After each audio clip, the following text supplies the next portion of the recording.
Well, good evening, Internet, and as always, I hope this finds you well. I'd like to take a moment to dedicate this video to my subscriber, David GTRS, who asked about a little bit of help involved in controlling distortion and vibrato. And, well, this is a reactive channel. You ask, I will at least try and deliver. And before we do this, I should ask you, well, do please, if you enjoy this kind of stuff, like, share and subscribe. It may not be obvious, but this is a small channel. With something of a small budget. So every little helps. That said, let's crack on. So what we're going to talk about today is controlling distortion. There's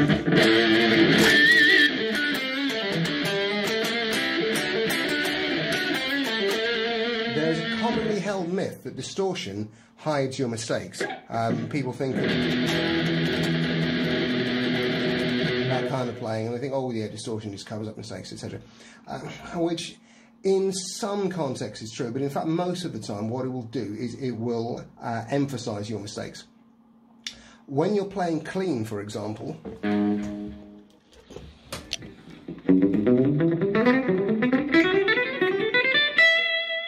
see, I can get quite wide with my vibrato there.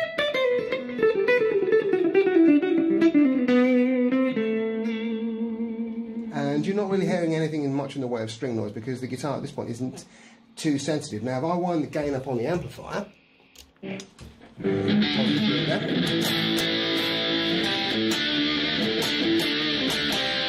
now there is an awful lot of extraneous noise. The guitar wants to pick up on all this.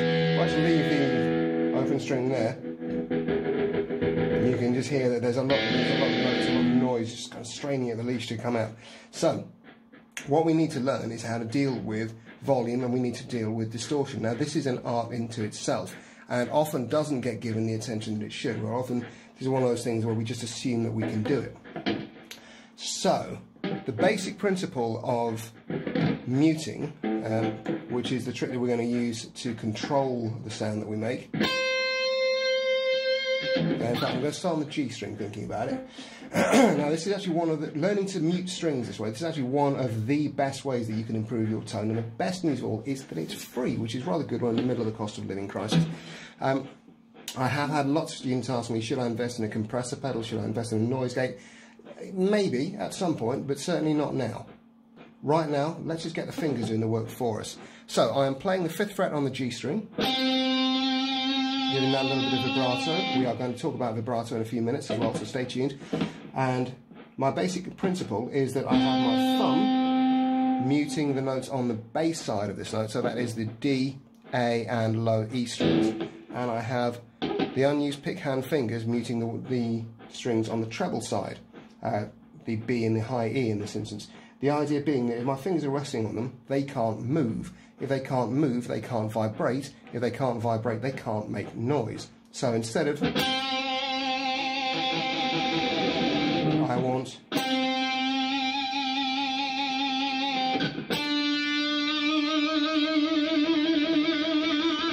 and you can also see that as I move through, let's say a simple pentatonic, he says playing a blues scale.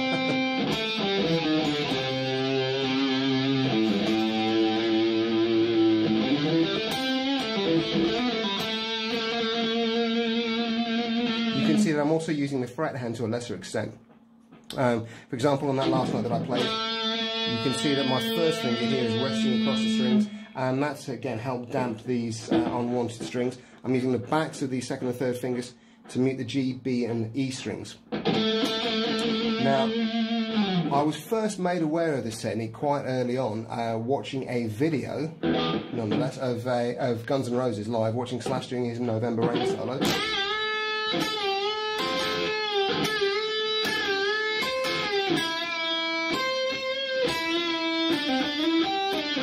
And seeing him do this. And wonder, what the hell's all that about? Before the answer came to me that, of course, at that point he's playing through, you know, probably 500 watts of Marshall amplification, going through about 4 bajillion watts of PA. So that, and that's a slow melodic solo. Any string noise you get is going to make you seem like an absolute and utter tool.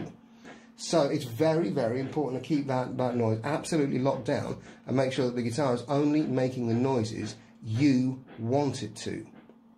And as I say, string muting is absolutely essential to that. And in order to really learn to mute, you need to practice with distortion. I'd say it's probably advisable to practice with distortion as well as being clean. You know, just mix it up, alternate between days. Now, I'm going to give you one exercise that I've done with lots and lots of students. This is taking the minor pentatonic, and we're going to play through it just slowly. We're going to hold each note as long as we can and give it as wide and expansive and expressive a vibrato as we can, all the while keeping control over the string noise. We're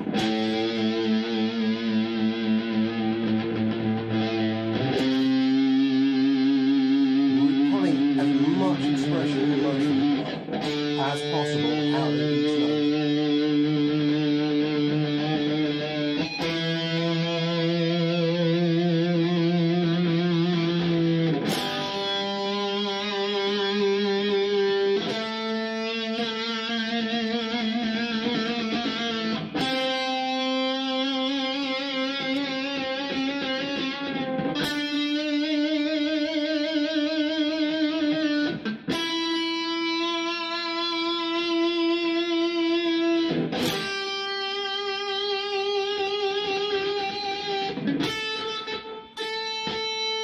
You won't have that problem because I didn't wire your guitar volume pot, so apologies about that. Now, so you can go upwards, you can go downwards, but your goal here is not to be blitzing your way through a scale shape. It's to evoke maximum tone and emotion from each note. Now, I talked a little bit about vibrato in the Dave Gilmour Style Guide. Go and check that out. I'm going to talk a little bit more about it here, though, just for because we're all about value.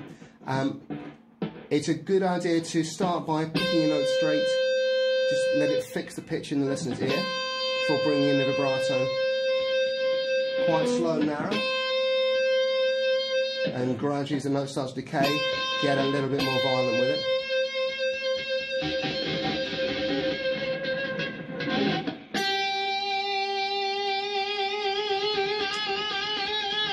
So we can go from sort of quite gentle to that wild territory. And if you want to get a little bit more control over your vibrato, I would suggest trying to do it to a metronome, and first trying eighth notes. So I'm going to count things. Here's my pulse: 1, 2, 3, 4, and I'm going to try 1 and 2 and 3 and 4, 1 and 2 and 3 and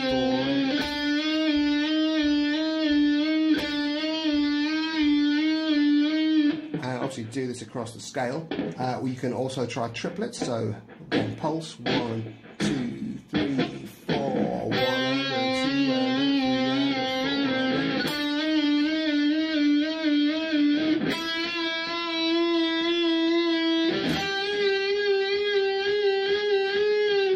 3 and even at 16th notes. So I can think here, again, pulse: 1, 2, 3, 4, 1 and 2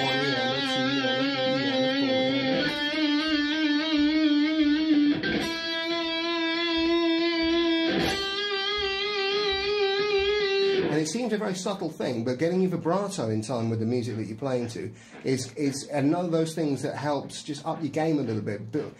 All those subtleties, they all pull together. An analogy that I quite often use is that I know how to drive a car. Lewis Hamilton knows how to drive a car. Lewis Hamilton doesn't change gear with his ear or press the accelerator button with his nose. He does it the same way I do. But he does every little thing better.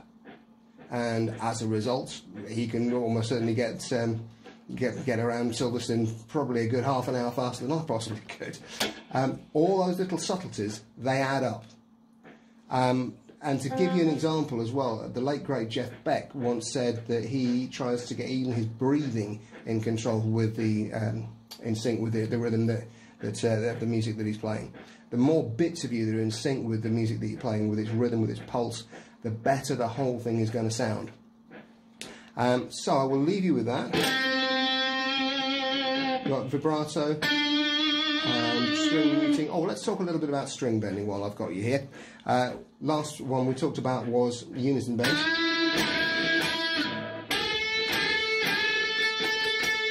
Let's talk about adding vibrato to the string bend. So let's assume that we've got the whole tone bend pitched. You want to be able to add vibrato to it. So what I'm going to do is end up, come down slightly off the pitch and then back up. And if you look down on, there we are on camera 2, you can see that I'm doing pick, hand, thumb across the strings on the bass side, and pick, hand, fingers on the treble side. You can see that that finger's draped across, helping keep everything nice and muted, making sure that the only sounds coming from the guitar are the ones that I want to come from it. Okay, I think that's probably going to wrap it up for today, so I hope that's proved useful. Again, thanks to David GTRS for recommending this and saying that, this was something he'd like to talk about. I very much hope it has been of use to you guys. Once again, please do like, share, subscribe, it all helps. And I will see you again very soon. All the best. Peace.